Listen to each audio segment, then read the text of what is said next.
começar para vocês essa live, onde a gente vai falar sobre a paciente reumática no período da gestação e da lactação. Boa noite a todos, sejam bem-vindos. Isso, Mariana. Boa noite para todo mundo que está entrando aí, o pessoal está dando boa noite. Estou vendo a Regiane aqui, ela acabou de me mandar mensagem, está chegando agora pelo nosso Instagram. Bom, muita gente aqui com a gente já, e depois lembrar que essa live vai ficar gravada e vai ficar disponível também no nosso perfil. E, pessoal, eu queria que vocês dessem boa noite, se apresentassem para a gente entrar logo no assunto hoje que interessa para todo mundo. Fiquem à vontade aí. Bom, eu sou Gustavo Balbi, eu já vi alguns residentes aqui que já me conhecem. Eu sou reumatologista, sou professor de reumatologia da Universidade Federal de Juiz de Fora. Atualmente sou chefe de serviço da clínica médica do HU da FJF também. E muito bom a gente estar conduzindo esse projeto agora, né? Acho que é uma forma da gente divulgar ciência, divulgar conhecimento, um pouco do que a gente sabe, a gente poder passar um pouco para as outras pessoas. Acho que é muito interessante e o áudio da Mariana falhou um pouco para mim, mas eu acho que eu peguei um pouco da essência do que ela está falando, e esse projeto para a gente faz ele com muito carinho, muito interessante. Espero que todos aproveitem para tirar algumas dúvidas desses assuntos que vamos falar hoje. É muita coisa, vamos tentar caber isso numa live, mas se precisar a gente pode até fazer outras, vamos ver como é que vai render, né? Vamos começar já. Então, eu sou Adriana Caqueaz, professora de reumatologia da UFMG, nós três, junto com Viviane Souza e Gustavo Rezende, fazemos parte então, do time Reumato Science. A gente pensou nessa live hoje para falar desse período das nossas pacientes com doenças reumáticas, e a gente vai começar falando então da interação entre as doenças autoimunes e a gestação. E aí, enquanto isso, a gente passa para a próxima pergunta aqui, que é sobre a programação prática da gestação. Informação prática, Gustavo. Que exames, com qual frequência a gente deve fazer? O que na nossa paciente vai ser diferente quando ela quiser ou estiver grávida? O que você pode dizer de forma prática? Como que você conduz isso? Acho que sim, Adriana. A mensagem da Mariana falhou um pouco na hora que ela está falando. Acho que um dado que é importante a gente destacar é que a paciente com doença autoimune, ela acontece na idade fértil. Então, independente do que a gente oriente, da melhor maneira que a gente oriente, ela vai eventualmente engravidar. Seja por falha do método, que acontece, né? Seja por descuido, por não tomar as medicações da maneira adequada, não fazer o uso do método contraceptivo da maneira que ela deveria. Então, esse é um dado que é importante para a gente estar sempre atento a isso. Então, toda consulta é fundamental que a gente aborde essa questão da saúde reprodutiva da mulher. Nem que seja checar, está tudo bem, o método contraceptivo está em dia, está tendo alguma coisa diferente, para a gente poder organizar isso da melhor maneira. Em termos de acompanhamento das nossas pacientes, algumas questões, claro que varia muito de doença para doença. A gente falar de todas as doenças reumáticas, a gente está falando de 120, 200 doenças reumáticas de maneira geral, mas na parte autoimune, mesmo dentro da parte autoimune, tem variações. Então, se você tiver uma doença que tem um perfil maior de anticorpos, é importante a gente estar atento para alguns anticorpos que podem evoluir de maneira negativa na gestação. Então, o antifosfolípide sempre é muito importante, né? Eu sempre vou puxar um pouquinho a sardinha para isso, que é o que eu faço mais, né? Mas o antifosfolípide, ele tem associação negativa com o desfecho gestacional. Então, é importante, principalmente no lúpus ou outras doenças difusas do tecido conjuntivo, a gente tem que dosar um antifosfolípide. No lúpus, a gente dosa normalmente, se a pessoa é negativa, pelo menos uma vez por ano a gente dá uma checada, porque eventualmente até 40% dos pacientes vão ter antifosfolípide positivo. Isso pode, de alguma forma, mudar a orientação, tanto da prevenção quanto da gravidez, caso ela ocorra. E outros são importantes, por exemplo, o anti-RO, ele tem associação com bloqueio cardíaco fetal, com lúpus neonatal, isso pode alterar desfechos gestacionais e desfechos neonatais, então é importante a gente fazer uma triagem, pelo menos para o anti-RO, eventualmente o anti-LA, o anti-RNP, eles podem ter uma associação assim também. Então, o antifosfolípide, normalmente a gente repete eventualmente no lúpus, mas anti-RO, anti-LA, anti-RNP, se dosou uma vez, é muito pouco provável que ele se torne positivo depois. Mas a gente também não pode excluir essa possibilidade. Uma vez grávida, vale a pena checar, né? Eu acho que essa informação é interessante porque existe uma discussão sobre repetir o anti-RO ou não, principalmente quando vai chegando aquela fase em que você indicaria o controle com ultrassom fetal, né? E eu vejo que ainda existe assim uma certa... você não tem uma certeza se você tem que repetir ou não, né? Mas uma vez negativo, antes da gestação, é muito difícil que ele venha a se tornar positivo, né, Gustavo? Acho que essa é uma informação importante. Exatamente. E eu acho que o mesmo vale aí para os antifosfolípides, né? Bom, Carol dando os parabéns aqui para a gente. Deixa eu ver, tem uma pergunta aqui da Bia, que é ginecologista e trabalha como obstetriz, tá? Ela pergunta assim, e quando a paciente quer engravidar, permanece a ideia de ideal que a doença esteja controlada por 6 meses para iniciar as tentativas? Obrigada, Sim. Bia. Sim, exatamente. Eu acho que isso é fundamental. Isso Como o daí Gustavo falou, a gente tem muitas doenças, né, Gustavo? Mas eu acho que algumas delas são especialmente relevantes nesse conceito.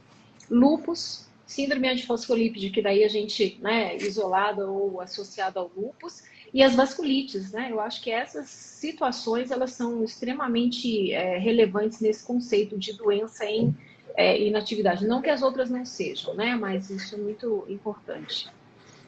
Principalmente nessa questão, né, você imaginar que vai ter aquelas ondas de migração trofoblástica, formação de placenta, você pode ter doenças vasculares da placenta. Aí entra a SAF, por exemplo, né? Se tiver uma má formação placentária, aumenta o risco de pré-eclâmpsia, vasculites sistêmicas também.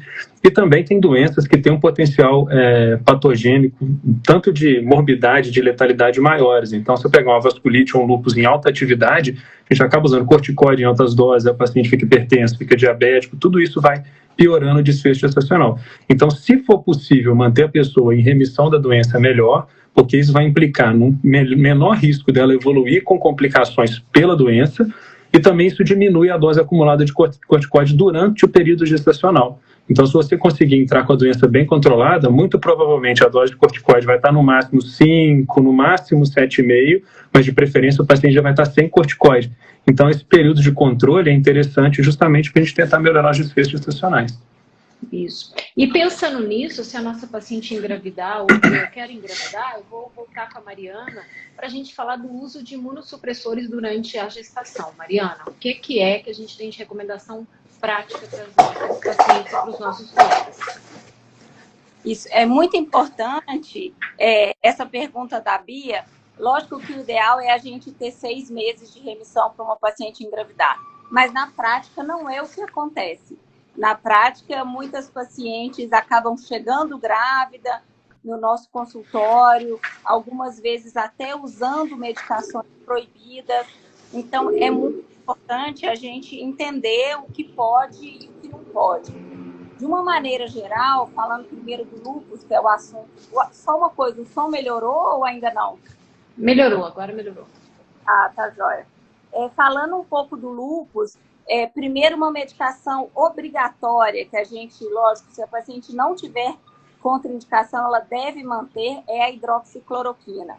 Então, ela está associada a melhor desfecho gestacional em praticamente todas as pacientes, inclusive as pacientes com SAF, pacientes com Rho positivo.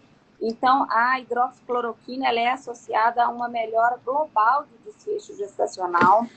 Pacientes lúpicas têm uma indicação de usar um AS profilático, ACR, mantém essa recomendação. Não são todas as entidades que mantêm essa recomendação, mas existe essa orientação. Temos que lembrar no lúpus as medicações proibidas. Muitas pacientes lúpicas precisam pulsar com ciclofosfamida. A ciclofosfamida ela é teratogênica, então é uma medicação totalmente proibida nessas pacientes. O micfenolato também ele é proibido para durante o uso gestacional, e a gente vai falar um pouquinho também de contracepção, e existe uma interferência do micfenolato na contracepção. Mudando um pouquinho para artrite reumatoide, os nossos principais DIMARDs, que é o metotrexato e a leflunomida, eles são teratogênicos e são proibidos durante o uso na gestação. Lembrando que a suspensão da leflunomida ela deve ser feita com 6 meses de antecedência, o que é difícil da gente conseguir algumas vezes nessas pacientes, e o metotrexato ele pode ser feito uma suspensão mais curta. Lembrando dos biológicos, já temos um volume muito grande de informação de biológicos para os anti-TNFs. A princípio, todos são permitidos até o segundo trimestre da gestação. O certolizumab pegol, ele é permitido durante toda a gestação e durante o aleitamento. E o etanercept, ele é permitido até a 32ª semana. Então, existe essa diferença. O certolizumab, ele não tem a fração FC, então ele não se liga no receptor FcRn da placenta, então ele não atravessa a barreira placentária, por isso, essa permissão de uso durante todo o tempo. Os outros biológicos não temos dados suficientes para permitir ou contraindicar. Mas lembrando que as moléculas maiores, elas têm menor passagem placentária e também no leite materno, e as pequenas moléculas têm total passagem placentária e também no leite materno. Então, não temos dados ainda sobre todas essas outras informações. Em relação aos inibidores de JAK, já tem relatos de casos de sucesso gestacional utilizando, mas são só relatos de casos. A indicação é de que não se deve usar durante a gestação. Legal, agora o som ficou Esqueci de algum, Mariana? Adriana? Se eu esqueci de algum, você me lembra. Eu vou passar para o Balbi agora, porque a gente vai falar de corticoide. Né? Justamente nessa situação. Você falou de todas as moléculas, acho que a informação importante é isso. Para algumas a gente simplesmente não tem dado, né? E os biológicos, a gente chama atenção para o fato de que muitas vezes é necessário que eles sejam usados durante toda a gestação pela gravidade de algumas pacientes, né? E lembrar que se a paciente for planejar uma gestação em uso de rituximab, a gente tem que suspender esse rituximab e aguardar um tempo longo, que é indicado aí 1 ano para a paciente engravidar depois do uso do rituximab, né? Bom, e aí, voltando para o nosso corticoide, Gustavo, como é que é o manejo do corticoide na paciente gestante e a paciente que está amamentando? Boa noite para todo mundo, tá cheio de gente aí, tem outras perguntas, vou tentar fazer todas para vocês, tá? A gente está muito feliz com essa quantidade de colegas e perguntas. Vamos lá.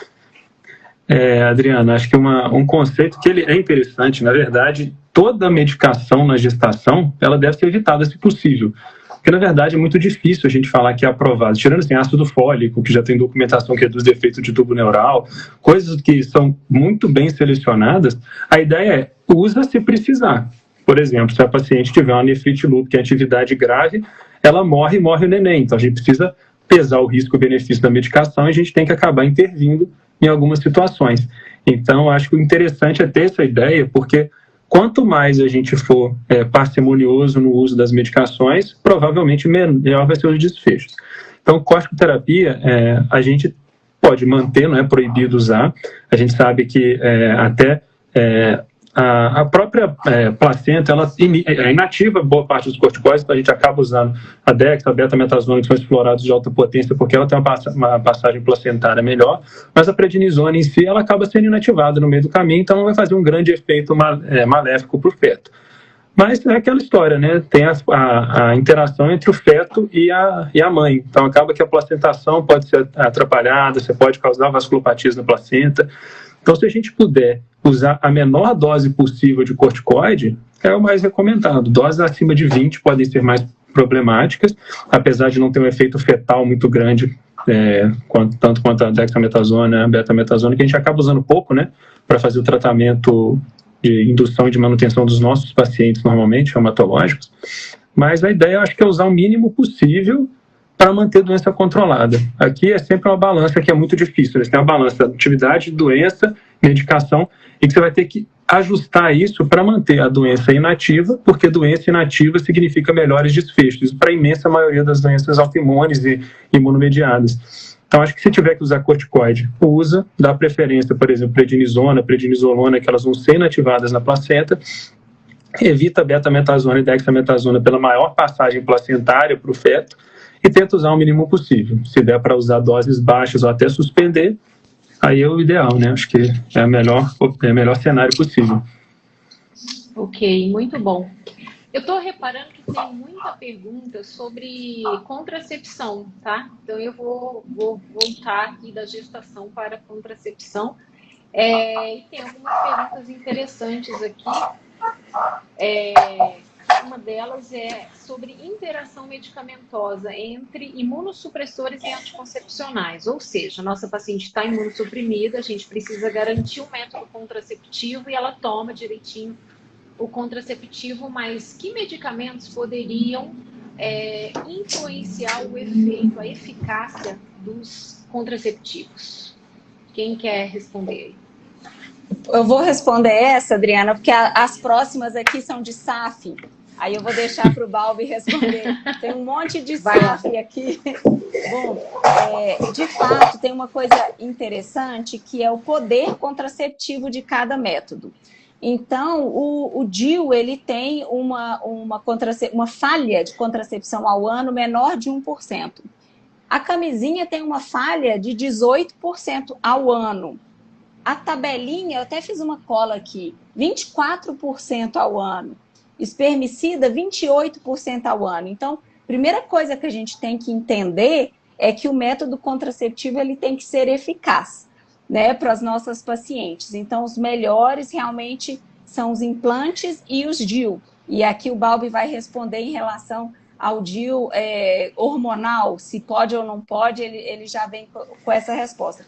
Mas existe interação, sim. O micfenolato, ele reduz o efeito da pílula combinada. Ele reduz o efeito tanto do estrogênio quanto do progestágeno. Então, é um medicamento que é arriscado usar em associação com a contracepção hormonal, porque ele reduz esse efeito. Então, aí existe até uma recomendação de usar 2 métodos contraceptivos enquanto estiver em uso do micfenolato, a não ser que esteja usando um DIU hormonal, que tem um efeito, que é o melhor efeito de todos. Então, é importante a gente lembrar disso, que existem sim interações medicamentosas, mas antes de mais nada, nós temos que escolher um método que seja eficaz. Porque mesmo essas porcentagens de falhas são porcentagens de falha usando corretamente. Imagina se não estiverem usando corretamente, que é o que acontece na maioria dos casos. Então, temos que pensar dessas duas maneiras, que existem sim interações medicamentosas, mas que os métodos eles podem ser falhos por si só. Eu acho que a gente já responde um pouco a pergunta do Vitor, né, Cruz, lá de Goiás, que ele pergunta se nós podemos considerar o DIU com progestágeno como método contraceptivo de escolha nas doenças reumáticas imunomediadas com e sem SAF. Né? Eu acho um ótimo método. Há uma questão com os progestágenos, principalmente os anticoncepcionais orais, em relação à massa óssea. Então, a gente se atenta para medidas, né, de proteção de massa óssea em pacientes que vão fazer uso prolongado de medicamentos orais, contraceptivos orais, mas o DIU com progestágeno é uma boa opção para as nossas pacientes e vale a pena a gente dizer isso, porque algumas pessoas questionam, é um pouco estranho uma paciente que está imunossuprimida, mas a gente não tem evidência de processos infecciosos por causa da colocação do DIU nessas pacientes, né? Não sei se vocês concordam comigo. Sim. Eu acho que pela eficácia do DIU, o DIU na eficácia de vida real, ela é muito próxima da eficácia teórica de ensaio clínico, né? Chega a 99,9%, 99,8%.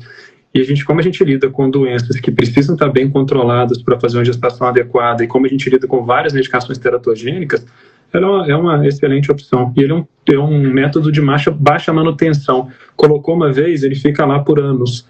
Então, tem menos risco da pessoa esquecer e ter uma contracepção errática, né?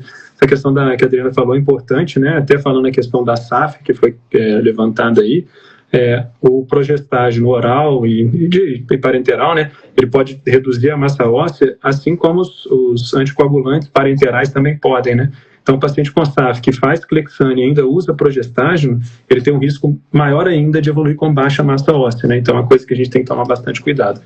Mas, em termos de recorrência trombótica, progesterona na SAF é a melhor coisa que tem para usar, não dá para usar estrogênio. Progesterona pode tomar até na testa que está tudo certo. Então, a melhor forma de prevenir é evitar o estrogênio, porque ele sim tem um potencial trombogênico muito maior. Então, se tiver que fazer, pode fazer DIU com ou sem levonorgestrel, pode fazer levonorgestrel injetável, pode fazer pílulas de levonorgestrel oral, pode fazer Implanon, aquele implante subdérmico de progesterona, todos eles são liberados para ser feitos na SAF. Então, sem um aumento significativo do risco de evento trombótico. Então, seria uma excelente opção só atentar para essa questão que o paciente já está anticoagulado, se ele fizer parenteral é pior ainda para a massa óssea, então só tomar cuidado com essa associação e monitorizar isso mais adequado, né? Isso. Lembrando que a gente tem, né, a sua aula de contracepção nas pacientes reumáticas, que está disponível lá no YouTube também. Vamos fazer jabá. Aproveitar aqui, isso. Aproveitar aqui, né, que a gente está falando, a gente está citando a SAF aqui, a Rejane fez uma pergunta muito interessante, que é, quando solicitar a pesquisa de outros anticorpos antifosfolípides, né, que não os tradicionais, num contexto de programação de gravidez numa paciente lúpica? Muito interessante, Rejane. Via de regra, Regina, a gente não faz. A verdade é que a gente não tem um dado muito objetivo relacionando isso à ocorrência de eventos trombóticos. Então, até tem vários outros, né, que a gente valoriza hoje, o anticoagulante lúpico, que esse sim é o principal determinante da recorrência trombótica. Então, tem dados do estudo PROMISE, que foi feito em pacientes com lúpus para avaliar desfechos gestacionais, e viu que a presença de anticoagulante lúpico foi um determinante muito grande de ocorrência de evento obstétrico relacionado. Então, o anticoagulante lúpico sim, é importante. O anticardiolipina, IgM e IgG são os que a gente usa como anticorpo critério, bem documentado, e o antibeta-2 glicoproteína 1, IgM e IgG. Os outros todos, IgA do antibeta e do anticardiolipina, antifosfatidilcerina protrombina, antiprotrombina, antiácido fosfatídico, antifosfatidiletolanamina, nenhum desses a gente tem um dado que sugira que ele realmente faça diferença na hora de predizer risco. Claro que se você procurar na literatura, você vai encontrar um trabalho ou outro correlacionando, mas isso do ponto de vista populacional, quando a gente analisa esses dados, isso não parece ser um aumento relevante do risco. Então, a ideia é que não se faça, porque isso pode induzir ao erro. Então, o ideal é que se mantenha mesmo para os antifosfolípidos critérios tradicionais, para evitar de supertratar, dar um overdiagnosis, né, exagerar no diagnóstico e acabar fazendo tratamento em excesso, porque também o tratamento está relacionado a risco. Então, talvez a gente está tratando um paciente com um benefício duvidoso com risco potencial. Então, por isso que eu acho que a ideia é focar nesses três que são os mais importantes mesmo. E aí, vou pegar o gancho nessa questão do risco-benefício, da gente fazer um tratamento para uma paciente gestante incorrer num risco maior, né? Para ela e para o bebê. E a Ana Carolina está dando os parabéns aqui para a gente, e ela já tinha enviado essa pergunta, que é bem interessante também, porque é bem prático. Uma mulher fértil com anticorpos SAF positivos e 2 episódios de tromboflebite. Se estaria indicado o uso do antiagregante plaquetário para essa paciente? No contexto da gestação, durante a gestação. A tromboflebite em si, ela pode acontecer em pacientes com SAF bem estabelecida, mas ela não é uma manifestação que ela está muito relacionada à doença em si. O que eu quero dizer com isso? Ela não é uma manifestação específica, tanto é que ela não faz parte dos critérios de classificação da doença. Lembrando que classificação é uma coisa, diagnóstico é outra. Mas em termos de especificidade, ela não te traduz um risco muito grande de ocorrência de eventos trombóticos. Então, a questão da tromboflebite em si, ela vai entrar com uma manifestação que eu só observaria, que aumentaria a chance desse antifosfolípide ser patogênico, mas ela em si não exige intervenção. O que eu faria, o AS durante a gestação, num paciente que tem um perfil de risco razoável de ocorrência de evento para SAF, um anticoagulante do positivo, ou um título moderado a alto, o AS eu faria como uma prevenção de pré-eclâmpsia, porque tem trabalhos que mostram que reduz a chance de pré-eclâmpsia, né? Esses pacientes são de alto risco para pré-eclâmpsia, eu acho que vale a pena sim fazer. É isso, né, Mariana? Porque a recomendação seria a gente fazer a aspirina em dose baixa para as pacientes gestantes com lúpus, não é isso? Exatamente. Então, já tem essa recomendação. Sinceramente, é uma coisa que vários médicos já faziam, porque existem algumas pacientes que ficam naquele limbo entre ter uma recomendação formal ou não. Então, já cabia ao médico uma decisão, mas agora o ACR deixa essa recomendação de usar o AS para todas as pacientes lúpicas gestantes, então acho que isso traz uma tranquilidade maior para a gente de manter esse uso com uma tranquilidade na condução dessas pacientes. Agora, uma coisa muito interessante foi que eu recente tive uma paciente gestante e que a gestação foi descoberta muito no início. E quando você vai procurar a indicação de quando iniciar a aspirina, se a paciente não estava usando antes, eu já vi 10ª semana, 12ª ou tão logo quanto você descubra a gestação, ou seja, né, em qualquer momento. Mas eu considerei que, assim, pelo risco, uma vez a gestação sendo diagnosticada, haveria indicação de começar. Mas eu achei interessante isso, porque isso não ficou muito claro, assim, tá? Mas eu vi essas informações. O que vocês acham? Eu acho que a coisa importante é que a segunda onda de migração trofoblástica, que é a que tem mais associação com a SAF, ela acontece por volta de 14 a 16 semanas da gestação. Então, talvez seja mais razoável a gente começar antes dela acontecer, se é que é por esse o motivo que a gente acha que ela faz efeito, né? A gente vê estudos de associação que realmente diminui e tal, que pode fazer esse efeito. Mas tem várias teorias de como isso pode acontecer. Se a gente está considerando que ela interfere de maneira positiva na segunda migração de trofoblástica, segunda onda de migração trofoblástica, talvez seja interessante começar o mais rápido que der, de preferência antes da 14ª, né? Que colheria o benefício nesse sentido. A ideia é de começar muito antes e aquilo não ser benéfico para a própria gestação, por estar muito no início, né? Sim. Mas eu acho que, assim, a ideia que fica identificou a gestação, começa o uso da aspirina, né? Bom, deixa eu ver aqui que tem mais perguntas. Vamos mudar um pouquinho agora. Letícia está perguntando aqui para nós. Para as pacientes com arterite de Takayasu, os índices para acompanhar os riscos de trombose são os mesmos? Takayasu é sempre uma paciente, né, difícil, porque é difícil de você, às vezes, estudar, identificar a atividade dessa vasculite. E são pacientes que, muitas vezes, vão ser acompanhadas, né, por nós nessa fase da gestação, porque são mulheres jovens. Essa pergunta é para vocês também, porque não é fácil de responder, né? É uma pergunta muito difícil.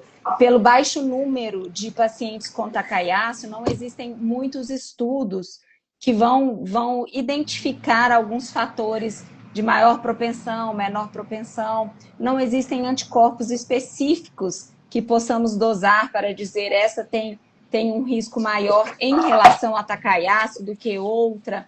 Então, é uma pergunta difícil. Lógico, se tiver uma associação de doenças, aí vamos avaliar todas as doenças. Mas a Takayasu pura, temos que tentar avaliar a atividade de doença, o que já é difícil. Então, precisamos ter um bom controle da doença. A paciente precisa estar estável, realmente bem controlada, sem grandes sintomas, para ter uma gestação mais tranquila. Volto a dizer que muitas vezes existe uma atividade inflamatória subclínica que é difícil mensurar.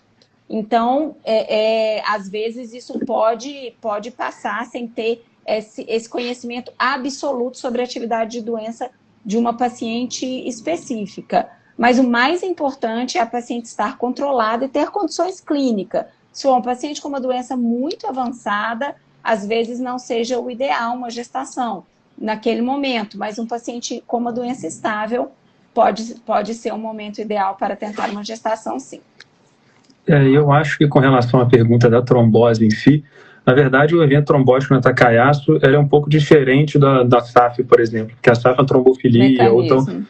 O mecanismo de ação da Takayasu é que a trombose ela ocorre por uma evolução, história natural da doença. Você faz inflamação, lesão do endotélio, a partir da lesão endotelial você faz exposição de fator tecidual, isso daí gera uma trombose, por conta da inflamação. Então, a avaliação, como a Mariana falou, da atividade da doença Takayasu é sempre meio problemática, né? Mesmo usando NIH, TAS e outros ferramentas de avaliação, a gente ainda se surpreende com novas oclusões vasculares no segmento de uma série de pacientes. Então, a ideia é que, se o paciente tiver bem controlado, provas inflamatórias baixas, o risco de trombose dele está reduzido porque ele tem menos dano endotelial. Isso diminui o risco trombótico. É um pouquinho diferente da SAF.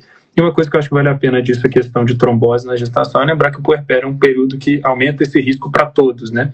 Então, se o paciente estiver inflamado, esse conceito antigo de que trombose venosa ocorre só em situações específicas, trilha de Virchow, a gente sabe que isso já tem mudado há algum tempo. Então, a presença de inflamação crônica persistente no paciente com AR, por exemplo, em alta atividade persistente, no pós-operatório, isso gera transtorno endotelial, gera dano endotelial, e aí ele pode ter um risco aumentado de trombose. Então, não é que todo paciente reumático mereça fazer 6 semanas de Clexane depois, mas você precisa estar muito atento para essa situação, você precisa avaliar o paciente com relação à questão trombótica mesmo. E pensando nesse período do puerpério, Mariana, fala um pouquinho para a gente das medicações e a lactação. Sim, a lactação, existe até uma grande ansiedade das mães que algumas vezes não vão poder amamentar. Então, existem todas as recomendações de pediatria de manter o máximo de aleitamento materno possível, pelo benefício com o feto, mas temos que lembrar que, dependendo da doença da mãe, não amamentar não é um trauma. Então, eu sendo mãe, eu gosto de sempre falar isso, porque eu vejo que gera uma ansiedade em algumas mães de não poderem amamentar. E nós temos que passar isso para as nossas pacientes, de que o aleitamento é muito importante, mas se você não tiver condições, não teve condições, também não precisa sofrer tanto com isso. E o que pode e o que não pode usar? Como eu já tinha falado anteriormente, as medicações de grandes moléculas, elas passam bem menos no leite materno, então os biológicos, eles têm uma baixa passagem no leite materno e ainda, mesmo se eles passarem, como são medicações que não são orais, porque eles justamente não suportam, né, o conteúdo ácido do estômago, quando este neném mama um leite que tenha algum medicamento biológico ali, esse medicamento vai ser quebrado. Então, não tem esse efeito no feto. Então, os medicamentos biológicos, eles são mais tranquilos e mais fáceis de serem usados numa mãe em puerpério. Já as pequenas moléculas, elas têm uma maior passagem no leite materno e essas sim precisam ser evitadas durante o aleitamento.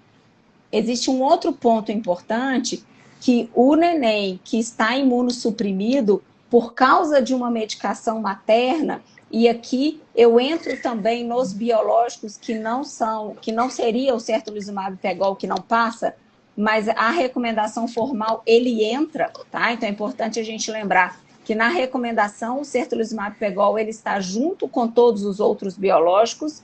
Então, se você usar um anti-TNF no último trimestre gestacional, essa criança não pode ser vacinada com vacina viva por 6 meses. Então, temos que lembrar dessa imunossupressão que a criança fica, mesmo ela não tendo nenhuma complicação no parto, nos primeiros meses de vida, pela presença da medicação no sangue dessa criança, mas ela é uma criança imunossuprimida por 6 meses. As imunoglobulinas no feto, elas duram o dobro do tempo, na criança recém-nascida, elas duram o dobro do tempo do que elas duram na mãe. A depuração ela é lentificada justamente por uma defesa da criança que ainda não tem condições de gerar as suas imunoglobulinas de defesa de uma maneira suficiente, então ela tem uma depuração mais lenta do que na mãe. Então, na mãe ela dura em torno de, o que dura 3 meses, na criança dura 6 meses. Então, a gente não pode vacinar com vacina viva por 3 meses nessas crianças que estão imunossuprimidas pela medicação materna. E uma coisa que eu acho interessante que a Mariana falou, essa questão do CRIB e o CRADLE foram os trials do certolizumab para esse tipo de alteração, ele ainda existe lá 1 a 2% que passa, porque a maioria das imunoglobulinas ela liga na porção FC gama-R e são transmitidas de maneira ativa, mas existe difusão facilitada, outras formas de levar, né? Então isso é interessante lembrar. E acho que uma pérola clínica que a Mariana falou, que acho que vale a pena destacar, é justamente isso. O biológico é uma proteína. A proteína não é absorvida diretamente, ele vai ser digerido. Então, se passar no leite materno porque passa, o biológico em si não é um problema, porque a criança não vai absorver. O trato gastrointestinal dela vai destruir aquele biológico. Tanto é que você tira lá 2 a 8 graus, você bota um pouco mais que isso, você já nem usa o biológico mais, você vê a labilidade que é da proteína em si, né? Então, acho que essa é a grande questão. Pode ficar despreocupado com o biológico na lactação, porque vai virar tudo aminoácido e vai ser absorvido pelo feto, né? Essa é uma informação prática, né? Muito, muito relevante para os nossos pacientes. O Gustavo escreveu aqui que eu acho que é uma coisa que demonstra a dificuldade de conduzir uma paciente com artrite de Takayasu nesse período fértil, né? Que se houver aneurisma de aorta, o parto natural pode ser mais perigoso pelo risco de ruptura durante a fase de maior sobrecarga pressórica do trabalho de parto. Então, talvez nessas pacientes aí já deva ser programada, né, uma outra forma dessa criança nascer. Bom, também temos uma pergunta aqui da Paula Costa Teixeira, e aí outra doença reumática, esclerodermia, esclerose sistêmica. Já tivemos alguns casos bem dramáticos de gestação em pacientes com esclerose sistêmica, né? Então, uma paciente de 32 anos com acometimento pulmonar, 2 anos usando azatioprina. A doença está estabilizada e a paciente tem muita vontade de engravidar, né? Se a gente poderia falar um pouquinho. Bom, considerando que ela está estável com azatioprina, esse caso aí eu acho que está até tranquilo. O que aconteceu já com a gente foi o grau de acometimento cutâneo de algumas pacientes que dificultou muito a gestação por causa da distensão mesmo cutânea com o crescimento uterino. Então, a gente já teve assim, né, desfechos não favoráveis da gestação por causa disso. Mas nessa paciente aí, eu acho que a azatioprina é uma medicação que a gente pode manter. O acometimento pulmonar, se ela está já usando estável, eu acredito que também não deva haver um comprometimento da função pulmonar nessa paciente gestante, né? Querem comentar alguma coisa? Concordam? Eu acho que o grande medo na esclerose sistêmica é justamente a hipertensão pulmonar. Essa sim que faz uma mudança hemodinâmica muito grande. Essa daí você tem que tomar muito cuidado na hora de avaliar esse paciente, porque a sobrecarga hemodinâmica imposta pela gestação num ventrículo direito, potencialmente trabalhando sobre uma sobrecarga pressórica aumentada também, com a pós-carga aumentada, isso pode ser muito deletério para a hemodinâmica, principalmente na hora do parto e tudo mais. A questão da esclerose sistêmica, o que vai ditar, na verdade, é o grau de acometimento pulmonar, se isso aí é compatível ou não com a gestação. De maneira geral, doença estável, pouco comprometimento pulmonar e medicações compatíveis com a gestação, a gente pode tentar alertando o paciente das dificuldades, né, que podem acontecer. Isso mesmo. Bom, vamos lá então. Deixa eu mudar um pouquinho aqui, deixa eu ver mais umas perguntas. Agora, então, SAF.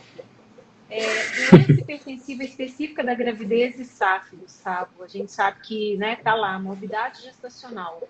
Então, queria que você falasse um pouquinho aí para quem está acompanhando o paciente que tem SAF. Quando é que a gente vai considerar isso, né, uma manifestação? Às vezes a paciente não tem SAF e aparece com doença hipertensiva específica da gravidez, é uma paciente lúpica, por exemplo, e aí a gente tem uma mistura de condições clínicas. Fala um pouquinho para a gente. Isso é uma questão que a gente sabe que os pacientes de doença autoimune, de maneira geral, eles têm um risco aumentado de doença hipertensiva na gestação, porque a doença em si pode provocar isso, pode predispor a isso, ou então as medicações como o corticoide que está sendo utilizado no tratamento, ele pode levar à hipertensão em si. Então é sempre uma questão difícil, né? A SAF ainda coloca um pouco mais de dificuldade nisso, que eventualmente o paciente pode evoluir durante a gestação, faz uma SAF catastrófica, por exemplo, uma microangiopatia trombótica, e fica difícil de você diferenciar uma síndrome HELP, por exemplo. Então, a doença hipertensiva ela vai acontecer com maior frequência na maioria das doenças autoimunes mais frequentes que a gente trata. Na SAF isso não é diferente. E a SAF está fortemente relacionada ao surgimento de pré-eclâmpsia, eclâmpsia, que pode levar à insuficiência placentária, né? Então, é uma preocupação que é importante. Os pacientes com SAF, eles evoluem com pré-eclâmpsia de maneira mais grave e mais precoce do que de maneira geral. Até tem relatos de surgimento de pré-eclâmpsia muito precoce, dentro de 20 semanas, mas isso é anedótico, que a gente sabe que normalmente a pré-eclâmpsia vai acontecer lá para as 30 e poucas semanas. No paciente com SAF, ela pode vir antes, e isso é um dado que é importante. E tomar bastante cuidado na hora que você tiver um paciente que, por exemplo, está evoluindo com a pré-eclâmpsia grave, com a síndrome HELP, lembrar de diferenciar da microangiopatia trombótica na SAF. Então, esse é um dado que é extremamente importante e pode fazer muita confusão. Ainda mais se você acrescentar um lúpus aí no meio, lúpus, SAF e pré-eclâmpsia, aí que o bicho pega. Fica mais difícil ainda de de diferenciar, porque todas essas podem cursar com manifestações clínicas parecidas. Anemia hemolítica, cometimento de microangiopatia trombótica, anemia hemolítica intravascular, plaquetopenia do lúpus pode dificultar nisso. Então, tem que ser bastante criterioso na hora de avaliar isso, até porque o tratamento das três são diferentes. Uma você anticoagula, outra você pulsa e a outra você tira o DB. Então, isso é um dado que é crítico, né? Você, na hora de interpretar, se for um obstetra, é importante ter um apoio do reumatologista. Se o reumatologista está acompanhando o paciente gestante, é importante ter um apoio do obstetra familiarizado com doença hipertensiva na gestação, porque os desfechos podem ser muito diferentes e podem ser muito dramáticos, né? Então, acho que essa questão da multidisciplinaridade é importante nesse momento. Caberia para essas pacientes exames mensais, por exemplo, ácido úrico, hemograma complemento, de uma forma mais intensiva do que num pré-natal usual? A gente não tem uma resposta muito clara disso, mas dependendo da evolução, se o paciente está evoluindo com pré-eclâmpsia, eu normalmente faço mais frequente para poder avaliar isso. Então, principalmente para o final da gestação, último trimestre, vale a pena dosar que seja mensal no último trimestre, até avaliar quinzenal, dependendo da evolução. Começa a piorar a proteinúria, começa a reter mais líquido, começa a fazer edema periférico, a pressão subindo, talvez valha a pena tomar mais cuidado e repetir, apesar de eu não ter como dar uma recomendação formal, porque a gente não tem estudos direcionados para isso. E tem um dado que, quando é disponível, isso aí em grandes centros, aí você faz relação de SPLIT1 e PLGF, que são marcadores da gestação, de formação vascular e placentária. Quando eles estão baixos, ele tem um valor preditivo negativo muito alto para pré-eclâmpsia. Então, num determinado contexto, se você está num centro grande, tem disponibilidade de dosagem, isso eventualmente pode ajudar. Legal, muito bom. Mariana, a paciente que é positiva, o que a gente vai fazer com essa gestação? Em que período? Qual é a recomendação prática para essa paciente? Paciente Rho positiva, né? Que ficou bem na hora aqui. Paciente Rho positiva, é muito importante a gente entender o seguinte: a única medicação que deve ser usada de maneira contínua é a cloroquina, para ajudar a evitar desfecho de bloqueio cardíaco fetal. Não tem indicação de usar corticoide de forma preventiva, então isso é uma dúvida muito frequente. A gente vê várias pacientes usando corticoides até doses altas para tentar prevenir o bloqueio cardíaco fetal e não tem essa indicação. E a indicação é fazer o ecocardiograma fetal semanal, da semana 16 até a semana 26, para avaliar o aparecimento ou não desse bloqueio cardíaco. E se tiver o bloqueio cardíaco de primeiro ou segundo graus, aí sim precisamos fazer uma dose de dexametasona, que atravessa a placenta. Mas se for de terceiro grau, não adianta fazer. Então já tem que preparar para a colocação de marca-passo, mas não tem comprovação de possível melhora. Para primeiro e segundo grau tem uma possibilidade de melhora, também não é uma coisa definitiva de que vai ter uma resposta no uso dessa dexametasona, mas tem essa indicação. Então eu acho que o mais importante é a gente entender que é uma coisa que a gente vê com frequência, é o uso do corticoide profilático nessas pacientes que não tem definitivamente indicação, que não tem comprovação de que vai evitar o surgimento do bloqueio cardíaco fetal. E acho que um dado que é importante também é até para orientar a mãe, para tirar um pouco a ansiedade. A gente sabe que a anti-Rho é muito frequente em pacientes de doença autoimune. A imensa maioria não acontece nada. É menos de 2%, menos de 1%, dependendo da série, que vai evoluir assim. O paciente de muito alto risco é aquele que já teve um primeiro filho com bloqueio cardíaco fetal. Isso aí passa para quase 20%. Então, você mais que decuplica o risco do paciente, né? E aí sim você tem que ficar muito atento e muito mais preocupado. Lembrar que o anti-Rho ainda está associado com lúpus neonatal, não só com bloqueio cardíaco, né? Às vezes nasce um menino lá que vai começar a ter lesão cutânea, vai elevar a transaminase, isso aí é muito mais frequente, aí chega a 20% de maneira geral. Só lembrar disso, que normalmente acontece, o menino nasce bem, aí dias depois, quando vai para o sol, aí começa a surgir lesão, aí a mãe desespera, então já é bom ter isso orientado, né? Que Eu sempre falo, né, o risco de um positivo para a paciente, para ela entender numericamente isso, é 1 para 150, que é mais ou menos isso, né, menos de 1%. Mas a gente, como médico, fica sem dormir, né, um tempo. Porque a gente sabe das implicações terapêuticas que não são boas nos casos de bloqueio cardíaco fetal mais avançado. Mas interessante, agora recente, uma paciente estava fazendo o eco fetal no serviço de imagem, mas ela comprou um aparelhinho portátil, então ela conseguia fazer em casa frequentemente. Né? É claro que isso gera mais ansiedade, mas ela mesma entendeu, mas se isso pode acontecer a qualquer momento, o que adianta eu ir lá uma vez por semana? Então, houve aí esse desfecho, nasceu bem, tá ótimo. Essa paciente é médica, Adriana? Porque isso aí é coisa de médico, é coisa de gente doida, né? Ficar fazendo em casa. Acho que é assim. coisa de mãe, né, gente? Acho que é coisa de mãe. Vamos lá. Bom, e aí, voltando agora para o contraceptivo que chegou aqui. Pacientes com doença autoimune, pode usar método contraceptivo de urgência?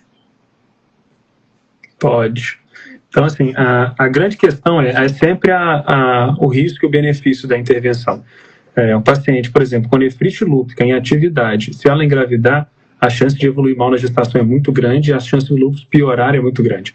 Então, o contraceptivo de urgência, que é progesterona pura, ele vai ter pouco impacto na atividade do lúpus e vai ter pouco impacto numa potencial SAF que possa estar envolvida. Então, não é proibido. Claro que isso não é um método contraceptivo. Você não vai ficar usando isso para prevenir gestação. Você vai tomar todos os seus cuidados. Caso exista um risco real de gestação, a doença ativa, uma doença mal controlada, é muito pior para a mãe e para o bebê do que tomar uma dose um pouquinho maior de progesterona. Então, pode usar desde que isso seja uma exceção, não seja a regra, né? Exatamente. É importante a gente lembrar o tanto que é importante a paciente estar estabilizada de sua doença para engravidar. Então, uma gestação não planejada, ela pode trazer um risco desnecessário, que a gente poderia ter uma gestação muito tranquila se essa paciente tivesse planejado e tivesse acontecido tudo no momento certo, com as medicações adequadas, do que uma gestação não planejada. Então, muitas vezes é necessário recorrer a um método contraceptivo de urgência, mas sempre lembrando isso que o Balbi falou, isso não pode ser meio de vida. É só quando realmente aconteceu, né, um fato eventual, não é o método ideal de uso. Muito bem. Legal, pessoal, agradecer muita gente aqui, tá? Não vou conseguir falar o nome de todo mundo, mas agradecer. Elisandra está aqui com a gente, Arthur, nosso residente.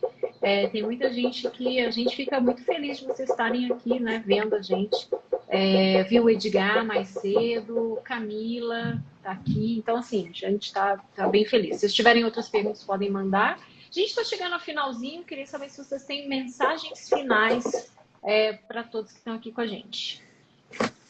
Quer começar, Mariana? Pode falar. A minha mensagem final é sempre essa. Temos que nos envolver com os nossos pacientes, entender que os nossos pacientes são pessoas que vivem dramas, que são sensíveis. Então, além de termos que nos atualizar sempre, cientificamente, é importante esse acolhimento. E esse momento gestacional é muito importante para as mulheres. Então, temos que estar preparadas não só para planejar uma gestação das nossas pacientes, como temos que estar preparados para sermos surpreendidos com uma ligação do doutora, estou grávida e estou usando um metrexato. Então, a gente tem que estar preparado para isso tudo, porque essas duas situações já aconteceram comigo e com certeza já aconteceram com todos vocês. Então, acho que o ideal é sempre pensar no outro, não é um momento também da gente sacrificar essa paciente, aconteceu alguma coisa nesse sentido, vamos ajudar, vamos nos preparar para conduzir da melhor maneira possível. Isso quando a paciente não fala que são gêmeos, né? Exatamente. Pessoal, obrigada, João Pedro, está dando os parabéns, Rejane, a Ana Carolina, a Elis, tá? Muito obrigada por vocês estarem aqui com a gente, a Letícia Cardoso também. Vamos lá, Gustavo, Balbi, suas mensagens finais. Bom, acho que uma coisa que é importante é a gente sempre lembrar de abordar a saúde reprodutiva. Isso é uma coisa que é importante para a mulher, e a mulher tem mais doença autoimune, normalmente numa idade fértil, então isso vai ser trazido com frequência. E o que a Mariana falou, ela não engravidou usando methotrexato por querer. Pode ser que ela esteja desleixada, pode ser que ela não tome medicação adequada, pode, mas isso não exime a gente da necessidade de ajudar e fazer o melhor pela paciente, né? Então, acho que esse momento a gente tem que tentar entender o que aconteceu e tentar dar soluções das melhores maneiras possíveis, né? Então, por isso que é importante a gente conhecer esse assunto, é importante isso ser abordado na residência, é importante ser discutido com o paciente. Então, esses pontos são coisas que são extremamente relevantes, né? Eu acho que a gente tem que trazer isso mais para a discussão, justamente para tentar melhorar essa questão gestacional, que é importante para todo mundo, né? Eu não sou mulher, mas eu sei que a maternidade é uma coisa muito importante, né? E a paternidade é muito importante, eu posso falar como homem, né? Isso aí é uma coisa importante para todo mundo. Então, acho que a gente tem que tratar de maneira adequada e acolher a paciente da melhor maneira possível. Legal, e essa mensagem que eu acho que eu quero destacar, né, de que não é porque você é reumatologista homem que você não vai entender e não vai estar com a paciente nesse momento da vida dela. Pessoal, quero agradecer a presença de todos, dizer para vocês que os nossos canais estão abertos para sugestões, para dicas, para comentários, ideias de próximas lives. A gente já tem uma série de coisas engatilhadas. E nós queremos mais uma vez agradecer o apoio que a gente tem tido nesse projeto. A gente espera que ele cresça cada vez mais e que a gente esteja dividindo com vocês um pouco do que a gente sabe, do que a gente tem estudado todos os dias. Obrigada, Balbi, obrigada, Mariana. Ela vai ficar gravada e a gente conta com vocês no próximo evento, tá bom? Um abraço para todos, boa noite. Obrigada, gente. Boa noite. Tchau, obrigado. Tchau.